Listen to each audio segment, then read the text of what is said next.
इसकी जो हमारी लास्ट क्लास हुई थी तो उसमें मैंने वेव की करैक्टरिस्टिक्स तक बात कर ली थी, जिसके अंदर टाइम पीरियड, फ्रीक्वेंसी, वेवलेंथ और वेव स्पीड जो है वो इंक्लूडेड थी। इन सारी चीज़ों के ऊपर हमने बात कर ली थी। और आज जो है मतलब लास्ट क्लास में हमारा एक छोटा सा टॉपिक रह गया था जिसका नाम है आपका वेव फ्रंट्स। तो सबसे पहले आज हमने वेव फ्रंट्स पढ़ लेने हैं, दैन फिर जो है हम क्या कहते हैं, एक छोटी सी डेरिवेशन है वेवलेंथ की, वो हमने आज करनी है। तो सबसे पहले वेव फ्रंट्स का जो टॉपिक है, यहाँ पे मैंने इसकी डेफिनेशंस वगैरह लिखी हुई हैं, क्योंकि बुक के अंदर ये लिखा हुआ तो है, मौजूद है, बट प्रॉपर फॉर्मेट में नहीं है। मतलब टाइप्स वगैरह सब एक साथ ही मर्ज होकर जो है वो उसके अंदर लिखी हुई हैं। मैं शो भी करवा देता हूँ। जैसे ये वेव फ्रंट का टॉपिक है इसमें बुक के अंदर, अब ये इतने से उसमें ही जो है ये वर्क एग्जाम्पल से पहले पहले तक जो है वो ख़त्म हो गया। तो इतना डिटेल्ड में नहीं है, मतलब सेपरेटली नहीं लिखा हुआ। तो इसको अगर मैं पहले अगर बुक से रीड करूँ तो बुक में लिखा हुआ है कि the wave front is an imaginary line और on a wave that joins all points that are in the same phase. अब क्या बात करी है इन्होंने, अब इन्होंने नीचे लिखा हुआ है कि wave front is usually drawn by joining all wave crust. मतलब कह रहे हैं कि वेव फ्रंट उस इमेजिनरी लाइन को कहते हैं कि अगर कोई वेव बन रही है और वो एक वेव बन रही है हमारे पास, और आप क्या करो, एक उसके सारे क्रस्ट को जो है, मतलब जो उसका अपर पॉइंट होता है उसके सारे क्रस्ट को जो है वो आप ज्वाइन कर दो, तो वो लाइन जो है बेसिकली क्या होती है, आपकी वेव फ्रंट होती है। अच्छा भाई, तो ये बेसिकली वेव फ्रंट की एक छोटी सी डेफिनेशन यहाँ पे लिखी हुई है। अब इसकी कुछ टाइप्स होती हैं वेव फ्रंट्स की ना। तो सबसे पहले तो हम देख लेते हैं कि ये बनते किस तरीके से हैं और इसकी टाइप्स किस तरीके की होती हैं। तो छोटा सा टॉपिक है, बट यहाँ पे मैंने थोड़ा सा इसको एक्सप्लेन किया है ताकि समझ में सही तरीके से आ जाए। सबसे पहले इसकी डेफिनेशन लिखी हुई है यहाँ पे, क्या wave front is an imaginary line और surface that joins all the points of a wave that are vibrating in phase that is at the same stage of their vibration cycle at a given instant। यानी एक particular time पे आप क्या करो कि उसके जितने भी क्रस्ट बन रहे हैं, जो कि उसके जो पॉइंट्स हैं सारे, उन सबको जो है आप ज्वाइन कर दो तो वो वेव फ्रंट कहलाता है। अब नीचे और सिंपल अल्फाज में लिखा हुआ है कि जैसे अगर आप समझो कि एक वेव बन रही है, आपने क्या किया, उस वेव को फ्रीज़ कर दिया, मतलब रोक दिया एकदम। लेट्स सपोज तुम इमेजिन करो कि आपके पास एक वेव बनती हुई आ रही है ओशन के अंदर, ठीक है, और आप उसको देख रहे हो, वो क्या हो, वो वेव एक जगह पे क्या हो जाए, फ्रीज हो जाए, स्टॉप हो जाए बिल्कुल, वो मूव ही नहीं कर रही। तो उसके क्रस्ट भी होंगे ऊपर सारे, ठीक है। तो आप क्या करो, उसको सबको एक लाइन के थ्रू ज्वाइन कर दो। तो यहाँ पे ये बात लिखी हुई है कि if you could freeze a wave at one moment in time, the wave front is the line connecting all the crest और all the trough at that instant. यानी जिस पर्टिकुलर टाइम पे आपने उस वेव को फ्रीज़ किया है, आप उसके सारे क्रस्ट को ज्वाइन कर दो या फिर उसके सारे ट्रफ्स को ज्वाइन कर दो एक लाइन के थ्रू, तो वो बेसिकली वेव फ्रंट्स कहलाते हैं। अब इसके हम कुछ एग्जांपल्स देखते हैं तो और इजीली जो है वो समझ में आ जाएगा, फिर मैं कुछ इसकी इलस्ट्रेशंस भी शो करवाऊँगा। सबसे पहले इसकी टाइप्स में लिखा हुआ है प्लेन, या इसको लीनियर वेव फ्रंट भी बोलते हैं। तो इसमें होता है क्या, occurs when waves travel from a source that is very far away और from a straight line source. मतलब आपकी वेव जो है एक स्ट्रेट लाइन में ट्रैवल कर रही है और बिल्कुल स्ट्रेट किसी न पर्टिकुलर डायरेक्शन के अंदर एक सिंगल डायरेक्शन में वो मूव कर रही है, तो उसको हम प्लेन या फिर लीनियर वेव फ्रंट भी बोलते हैं। और एग्जाम्पल में लिखा हुआ है ocean waves approaching a straight shore line, light waves from a very distant source like the sun hitting earth. मतलब कि जितनी सारी वेव्स, जैसे ओशन की वेव्स होती हैं, वो एक सीधी सीधी आपके पास जो है वो आ रही होती हैं, एक पर्टिकुलर डायरेक्शन होती है उनकी, तो वो भी क्या है, एक प्लेन वेव फ्रंट की टाइप है। इसके बाद सेकंड हमारे पास आती है सर्कुलर वेव फ्रंट। कहने occurs when waves spread out from a single point source in two dimensional medium like ripples on the waves water surface. इसमें बेसिकली क्या है कि आपका जो आपकी जो वेव है वो एक किसी सिंगल पॉइंट से क्या हो रही है, उसकी वजह से स्प्रेड हो रही है टू डायमेंशंस के अंदर, दो डायमेंशन में स्प्रेड हो रही है एक वेव एक पॉइंट के थ्रू। तो वो बेसिकली फिर उसके रिज़ल्ट में आपके पास जो वेव फ्रंट्स बनते हैं वो सर्कुलर वेव फ्रंट्स कहलाते हैं। इसकी मैं एक एग्जांपल दे के बताता हूँ। यहाँ पे देखो, लेट सपोज एक ये हमारे पास पानी का कोई एक टैंक है लो, ठीक है, एक हमारे पास पानी का टैंक है और उसमें पानी भरा हुआ है। आपने क्या किया, उसके बिल्कुल सेंटर में, जैसे यहाँ पे जो येलो पॉइंट दिया हुआ है आपको, यहाँ पर आपने क्या किया, उसमें एक स्टोन को ड्रॉप कर दिया। रिज़ल्ट में क्या होता है, कुछ वेव्स आपको एक पूरे सर्कुलर शेप में हर तरफ बनती हुई नज़र आती हैं, है ना। पूरे सर्कुलर शेप में वो दूर दूर जा रही होती हैं हर तरफ, पूरे सर्कुलर शेप के अंदर। तो इस तरीके का कुछ शेप आपको बनता हुआ नज़र आता है, मतलब वो इन सारी डायरेक्शंस के अंदर जो है वो जाती हैं और पूरे एक इस तरीके से सर्कल्स बनते हुए जो है वो हमें नज़र आ रहे होते हैं। तो ये बेसिकली क्या होते हैं, आपके सर्कुलर वेव फ्रंट्स होते हैं। क्लियर हुआ, ये समझ में आया। उसके बाद एक और इसकी टाइप होती है यहाँ पे अब इसकी एग्जांपल्स वगैरह सब लिखी हुई हैं। उसके बाद है आपके स्फेरिकल वेव फ्रंट्स।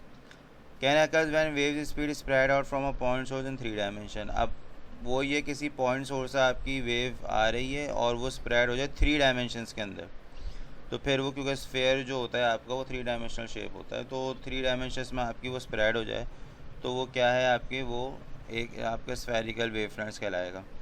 इसके अंदर इसमें एग्जाम्पल दी हुई है कि sound waves spreading from a small speaker in open air, light spreading out from a bulb. जैसे आपकी एक कोई भी बल्ब लगाते हैं हम, तो उसमें से जो लाइट निकलती है वो पूरी फैल जाती है ना, पूरी हर डायरेक्शन में फैल के चली जाती है, 3 डायमेंशनली पूरी स्प्रेड हो जाती है।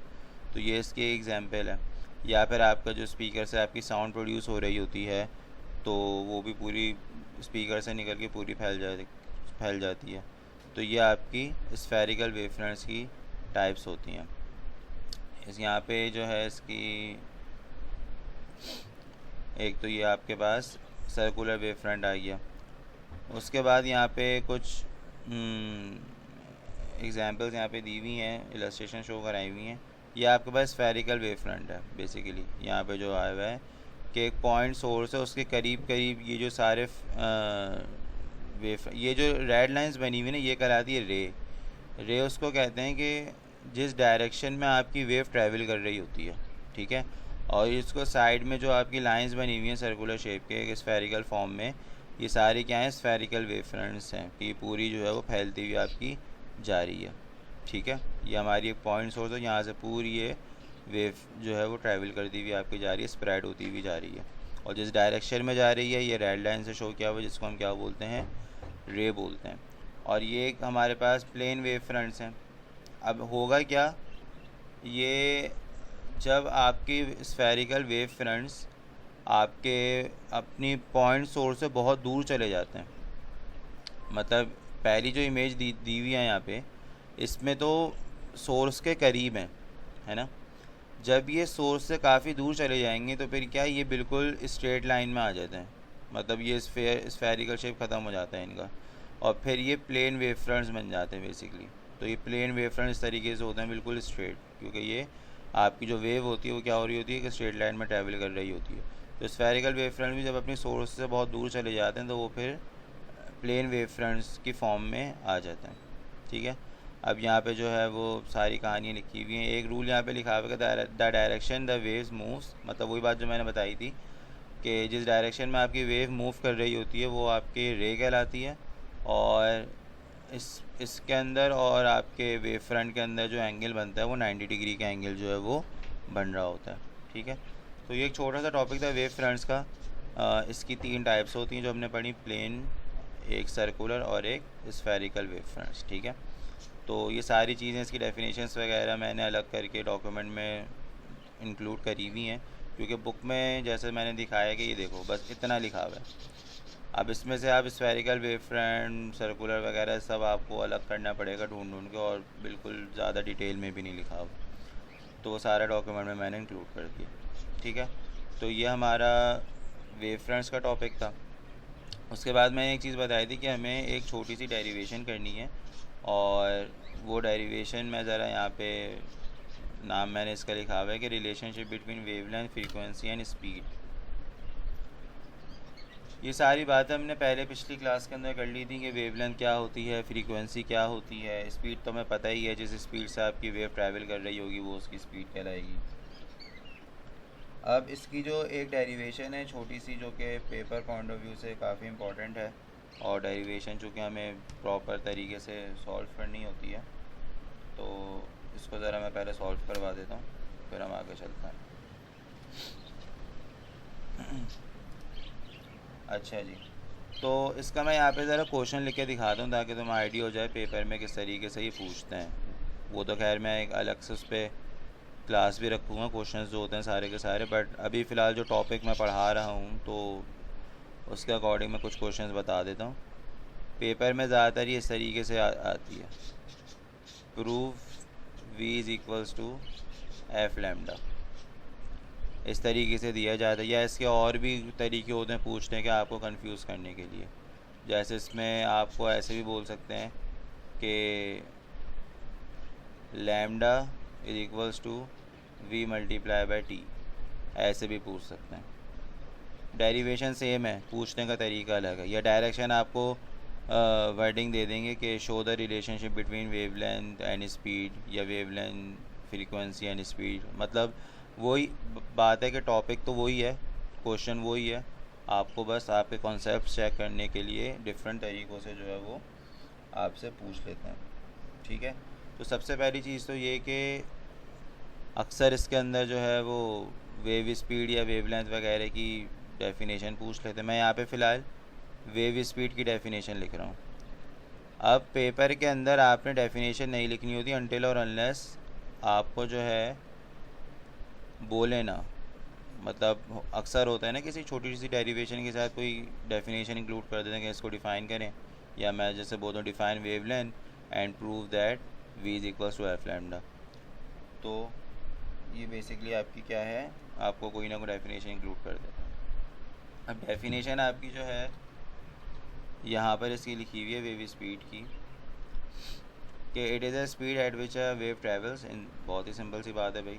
It is defined as the distance travelled by a given point on the wave such as crust in a given interval of time। वही बात आ गई कि आपकी वेव जिस स्पीड से ट्रैवल कर रही है, जितनी तेज़ वो जा रही है, वो क्या होगी, इसकी स्पीड कहलाएगी। अब इसकी डेरिवेशन जो है छोटी सी, ये मैं ज़रा करके दिखा देता हूँ। डेरिवेशन में पता है सबसे पहले आपको अपने सिम्बल्स को डिफ़ाइन करना पड़ता है कि आप जो सिम्बल यूज़ कर रहे हो वो किसको रिप्रेजेंट कर रहे हैं। तो सबसे पहले तो इसकी डेफिनेशन मैंने ज़रा यहाँ पे लिख दी, उसके बाद आगे चलते हैं इसकी डेरिवेशन पे। तो सबसे पहली बात तो ये कि मैं इसको अपनी ज़रा चीज़ों को डिफ़ाइन करेंगे। सबसे पहले आपका लिखा हुआ है स्पीड। ये स्पीड क्या चीज़ होती है, स्पीड आपकी होती है डिस्टेंस ट्रैवल्ड, और अच्छा मैं यहाँ पे बस सिंबल्स डिफ़ाइन कर देता हूँ, काफ़ी है। स्पीड जो है वो मेरी किस से डिनोट कर रहे हैं, v से डिनोट कर रहे हैं, और आपकी जो है जो डिस्टेंस होता है,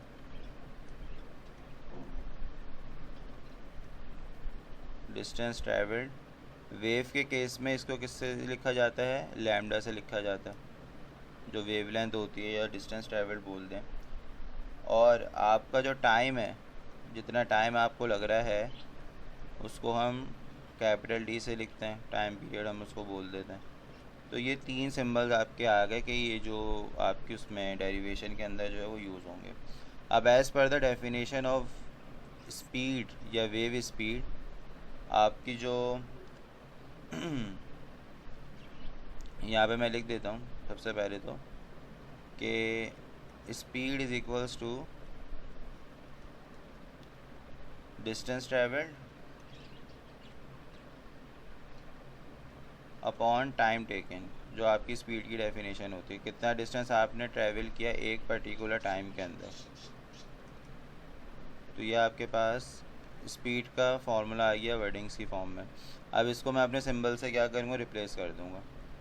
स्पीड मेरी बराबर है v के, और जो डिस्टेंस हम ट्रैवल करते हैं इन जनरल तो वो एस से लिखते हैं, जो आप डिस्टेंस ट्रैवल करते हो। ये मैं जनरल फार्मूला बता रहा हूँ स्पीड का, वेव की बात नहीं कर रहा, ठीक है।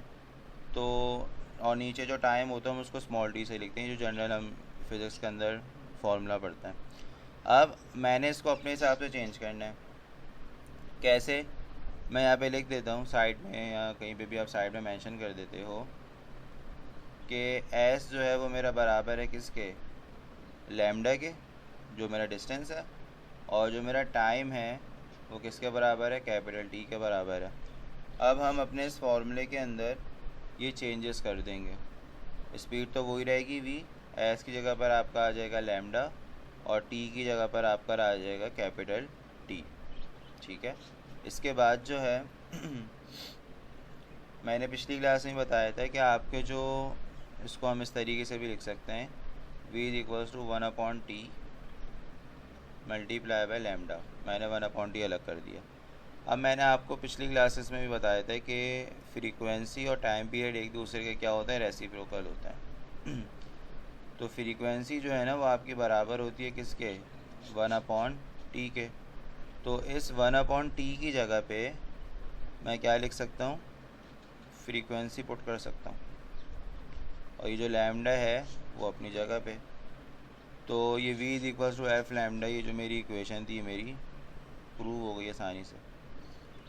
तो ये बिल्कुल आपकी सिंपल सी एक इक्वेशन थी।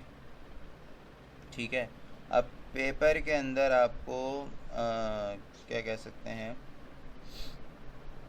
कुछ अलग अलग तरीके से भी जो है वो ये पूछी जाती है। कैसे, वो मैं बताता हूँ। अब जैसे मैंने ऊपर ये किया ना, क्या कहते हैं, अगर मैं एक तो मुझे, क्योंकि फ्रीक्वेंसी की फॉर्म में मुझे प्रूफ करना था। अब लेट सपोज मुझे, जैसे मैंने दूसरा क्वेश्चन यहाँ पे मेंशन किया था कि लैम्डा बराबर है velocity multiply by time period के, तो आप इस स्टेप में आके चेंजेस करोगे, इस स्टेप में आके। ठीक है, क्या चेंजेस होंगी कि ये जो आपका टाइम पीरियड नीचे दिया हुआ है आपको, ये उधर चला जाएगा मल्टीप्लाई में, इधर डिवाइड हो रहा है तो उधर जाएगा तो मल्टीप्लाई में चला जाएगा किसके, वेलोसिटी के, और यहाँ पर आपका लैम्डा बच जाएगा। तो ये इस तरीके से आपको फिर पूछते हैं। सिंपल वी भी बोल देते हैं, या v मल्टीप्लाई बाई टी ऐसे भी लिखा हुआ होता है। तो ये दूसरा तरीका होता है इस क्वेश्चन को पूछने का। वर्किंग सारी वही होती है, लेकिन चूँकि अब इस इक्वेशन में मुझे कहीं फ्रीक्वेंसी नज़र नहीं आ रही, तो मुझे फ्रीक्वेंसी को लाने की ज़रूरत नहीं है। उस टाइम पीरियड को हम वैसे ही लिखा रहने देंगे, बस हम अपने फॉर्मूले को उस हिसाब से क्या करेंगे, अरेंज कर लेंगे। तो यहाँ तक क्लियर है। अब चूँकि ये स्पीड है, जैसे ये आपकी ऊपर जो हमने मेंशन किया, ये हमने ये v is equal to F lambda, ये जो आपकी क्या है, स्पीड है, तो इसका यूनिट क्या होगा, मीटर पर सेकंड होगा। और ये लैम्डा है क्योंकि ये वेव लेंथ है, तो इसको हम किस में लिखेंगे, मीटर में लिखेंगे, जो लेंथ का ऐसा यूनिट होता है। तो ये एक छोटी सी डेरिवेशन थी जो हमने आज की क्लास में करनी। तो पेपर पॉइंट ऑफ व्यू से काफ़ी इंपॉर्टेंट है, अक्सर जो है वो ये शॉर्ट क्वेश्चन में जो है आपसे पूछ लेते हैं। यहाँ पर आपको कुछ वर्क एग्जांपल्स दी हुई थी, उसके बाद क्या कहते हैं, मतलब ये हमारी डेरिवेशन हो गई, हमने वेव फ्रंट्स पढ़ लिए। इसके बाद जो है आपको कुछ वर्क एग्जांपल्स दी हुई हैं, इसके ऊपर मैं करता हूँ अभी बात। वर्क एग्जांपल्स के बाद जो है आपको यहाँ पे नीचे आओ, तो यहाँ पे कुछ सेल्फ असेसमेंट क्वेश्चंस में आपको दिए हुए हैं कि how spherical wave fronts are produce in the ripple time. अब ये कोई इतना डिटेल में देखो मेंशन नहीं था बुक के अंदर, लेकिन यहाँ पे इन्होंने क्वेश्चंस में दिया हुआ है। ठीक है, तो ये सारी कहानियाँ जैसे स्फेरिकल वेव फ्रंट्स कैसे बनते हैं वो सब मैंने किसमें उस डॉक्यूमेंट के अंदर इंक्लूड किया हुआ था, तो वहाँ से देख सकते हो ये। उसके बाद ये देखो नीचे बोला हुआ है drive the relation between wave speed and frequency. तो ये बेसिकली वही v is equals to F lambda वाली इक्वेशन प्रूफ करने का कह रहे हैं आपसे। फिर है what is the difference between displacement and amplitude of the wave. तो एम्पलीट्यूड बेसिकली आपकी वेव की हाइट होती है, जितना ज़्यादा ऊपर आपका क्रस्ट बन रहा होगा, मतलब एक बिल्कुल स्ट्रेट लाइन, तो उसको बेसिकली एम्पलीट्यूड बोलते हैं। तो इस तरीके के जो क्वेश्चंस आपको दिए हुए हैं यहाँ पे, तो ये आपसे पूछे जाते हैं पेपर के अंदर, इसी तरीके से पूछते हैं सारी चीज़ें। ओके, तो ये हमारा एक टॉपिक था जो कि यहाँ तक हो गया है कंप्लीट। इसके बाद एक अलग टॉपिक है चैप्टर का जो कि सिंपल हार्मोनिक मोशन है, जो कि बहुत इंपॉर्टेंट है, इसको ऊपर करेंगे हम बात अगली क्लास में। अच्छा, यहाँ पे हमारे पास इसकी वर्क एग्जांपल हैं, तो इसको ज़रा देख लेते हैं। कहने the given figure show the displacement versus the time of a wave travelling to the right with a speed of 4 metre per second. Basically यहाँ पे क्वेश्चन में एक छोटी सी डायग्राम बनी हुई थी। इसमें कह रहे एक वेव है जो कि अपनी राइट साइड पर ट्रैवल करती हुई जा रही है, तो डिस्प्लेसमेंट है उसकी और क्या है उसका टाइम, मतलब डिस्प्लेसमेंट और टाइम का ग्राफ है ये। तो कह रहे हैं what is the time period and frequency of the wave, calculate the wave length of the wave. कह रहे हैं टाइम पीरियड कैलकुलेट करके बता दें, फ्रीक्वेंसी कैलकुलेट करके बता दें, और जो है आप उसकी वेव लेंथ कैलकुलेट करके बता दें। तो देखो टाइम पीरियड और फ्रीक्वेंसी आपस में पता है रेसिप्रोकल होता है, तो अगर आपको टाइम पीरियड भी पता है तो वो उसका रेसिप्रोकल करके आप क्या फ्रीक्वेंसी निकाल लोगे, या अगर आपको फ्रीक्वेंसी पता है तो उसको रेसिप्रोकल करके आप टाइम पीरियड निकाल लोगे। ठीक है, तो यहाँ पर एक इन्होंने डिस्प्लेसमेंट टाइम ग्राफ आपको दिया हुआ है साइड में और आपसे ये चीज़ें पूछ रहे हैं। तो यहाँ पे तो खैर आपको पता है थोड़ी बार एग्जाम्पल में लंबी करीबी होती है, तो उसको ज़रा मैं इसके अकॉर्डिंगली साइड में आपको सॉल्व करके दिखा देता हूँ। सबसे पहले आपका न्यूमेरिकल के अंदर डाटा बनेगा। डाटा में आपके पास सबसे पहले तो स्पीड आपको दी हुई है यहाँ पे कि वो इतनी स्पीड से क्या कर रही है, ट्रैवल कर रही है। तो जो स्पीड है मेरे पास वो आ गई 4 मीटर पर सेकंड। उसके बाद मुझसे फर्स्ट पार्ट में कह रहे हैं कि आप पार्ट ए जो है आपका, पार्ट ए में मुझसे कह रहे हैं कि टाइम पीरियड निकाल के दे दें और फ्रीक्वेंसी निकाल के दे दें, और पार्ट बी में मुझसे कह रहे हैं कि आप जो है वेवलेंथ यानी लैम्डा कैलकुलेट करके दे दें। ठीक है भाई, ओके। तो सही, अब अगर हम टाइम पीरियड जो है, अब देखो स्पीड दी हुई है, मैं यहाँ पे पहले सॉल्यूशन की हेडिंग डाल देता हूँ।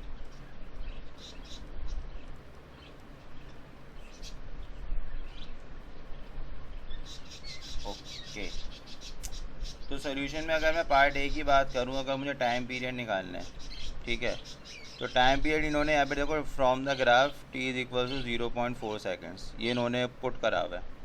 तो उसको निकाला कैसे इन्होंने, ज़रा इसको देख लेते हैं। तो अगर ये यहाँ पे देखो, इसको बल्कि मैंने यहाँ पे सॉल्व करके दिखाता हूँ। टाइम पीरियड की डेफिनेशन मैंने क्या बताई थी, अगर टाइम पीरियड की डेफिनेशन आपको पता है तो आपके लिए ये कोई मसले की बात नहीं है इस ग्राफ से टाइम पीरियड निकालना। देखो टाइम पीरियड मैंने बोला था कि एक वो टाइम जो जिसमें आपकी वेव पूरी कंप्लीट साइकिल क्या करे, कंप्लीट कर ले, मतलब अपनी साइकिल कंप्लीट कर ले, वो क्या होता है, टाइम पीरियड होता है। अब मैंने बताया था कि जैसे आपकी जो वेव है, आपकी वेव ट्रैवल कर रही है, यहाँ पे हम रेड कलर ले लेते हैं, आपकी वेव यहाँ से शुरू हुई, पहले ही ऊपर गई, फिर ये नीचे आई, ठीक है, अब ये वापस अपनी ओरिजिनल पोजीशन में आ गई ना यहाँ तक, तो ये यहाँ तक इसकी एक साइकिल जो है वो क्या हो गई, कंप्लीट हो गई। ठीक है, तो यहाँ तक जो टाइम है 0.1 है, फिर ये जो दूसरा पॉइंट है बीच में 0.2, फिर ये 0.3 और फिर ये 0.4। तो यानी अपनी इसको एक पूरा साइकिल कंप्लीट करने के अंदर कितना टाइम लगा, 0.4 सेकंड्स लगे।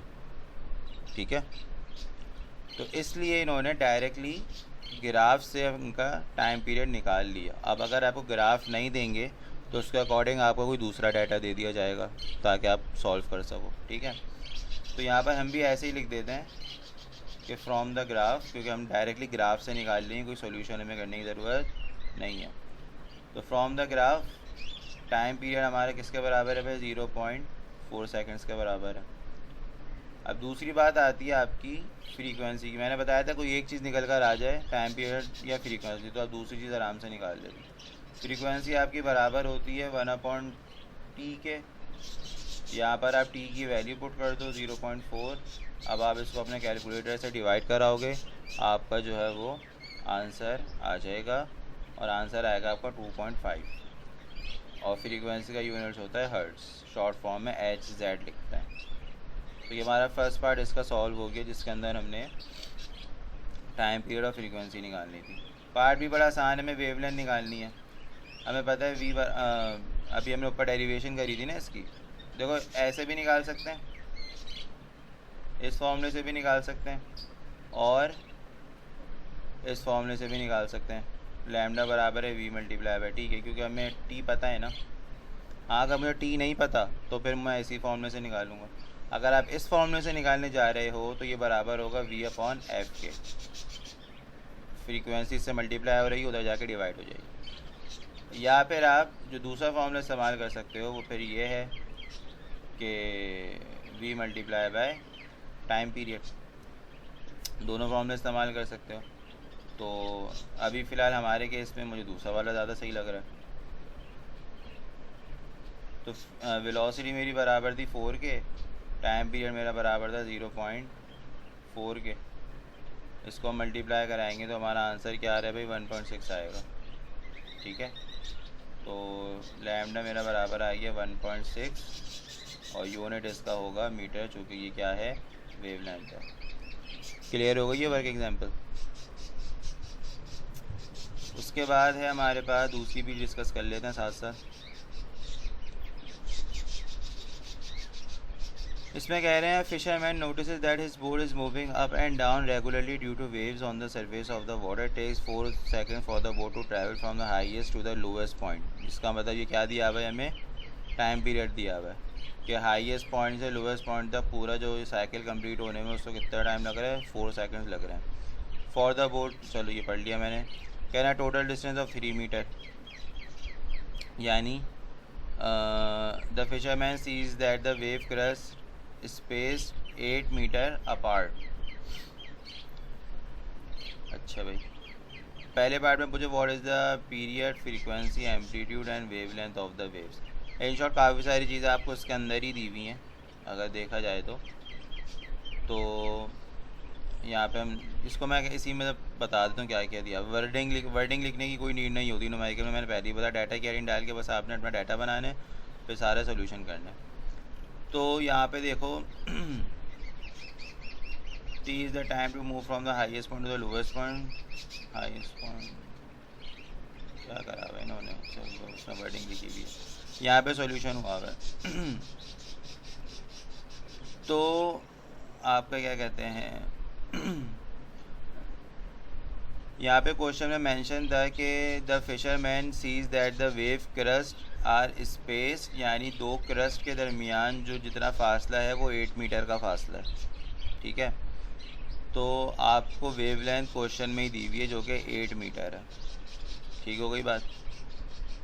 तो वेवलेंथ डायरेक्टली आपको दी हुई है, बस आपने यहाँ पे देखो मेंशन करके इन्होंने दिखाया हुआ है lambda is the distance between the 2 consecutive crust. और नीचे अगर हम आए तो यहाँ पे इन्होंने एंड में बिल्कुल लिखा हुआ है कि वो 8 मीटर के बराबर है। तो ये तो आपको दी हुई है। इसके बाद टाइम पीरियड में इन्होंने क्या करा हुआ है कि हाईएस्ट पॉइंट से लोएस्ट पॉइंट तक जो पूरा वो ट्रैवल करती है आपकी वेव, उसको जितना टाइम लगता है अपनी पूरी साइकिल कंप्लीट करने में, वो आपका क्या होता है, टाइम पीरियड होता है। ठीक है, अब क्वेश्चन में क्या बोला हुआ था आपसे कि उसको हाईएस्ट पॉइंट से लोएस्ट पॉइंट तक आने में जो है वो 4 सेकंड लग रहे हैं। ठीक है, it takes 4 second for boat to travel from the highest to the lowest point, a total distance of 3 metre. इन्होंने यहाँ पे 2 से मल्टीप्लाई कराया हुआ है इसको।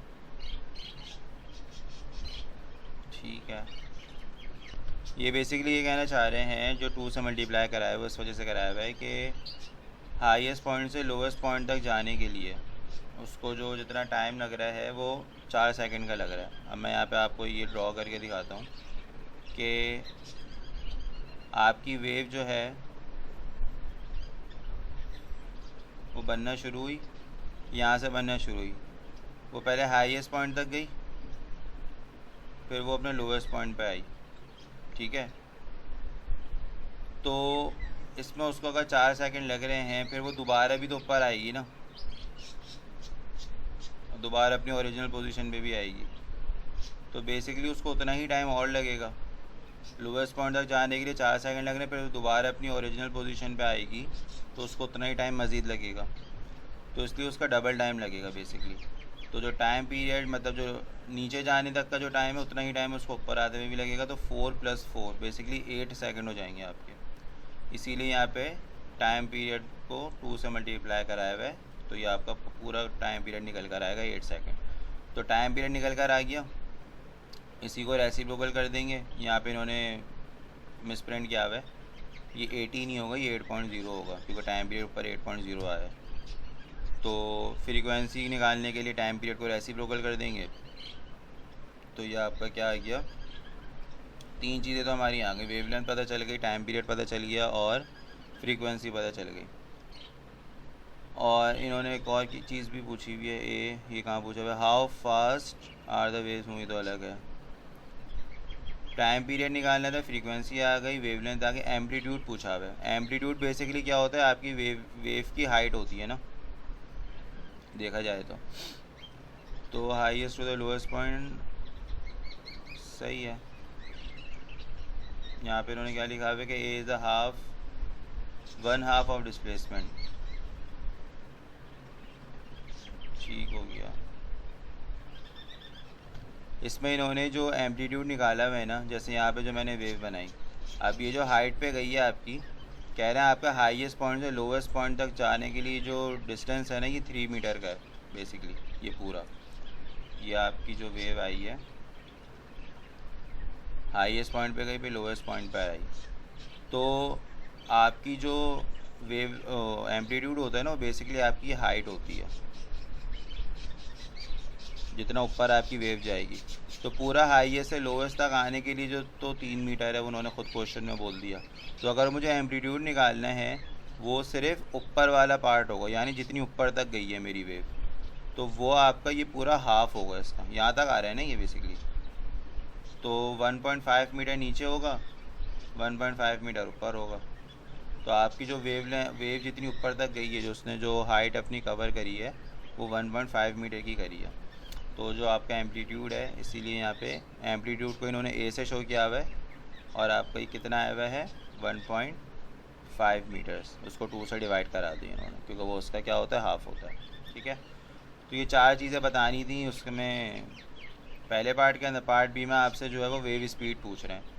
तो स्पीड पता है, v = एफ लैम्डा होता है। एफ आपने ऊपर निकाल लिया, लैम्डा आपने निकाल लिया, आप इनको मल्टीप्लाई कराओगे, आपका वेव स्पीड जो है वो निकल कर आ जाएगी। ठीक है, ये क्लियर हो गई।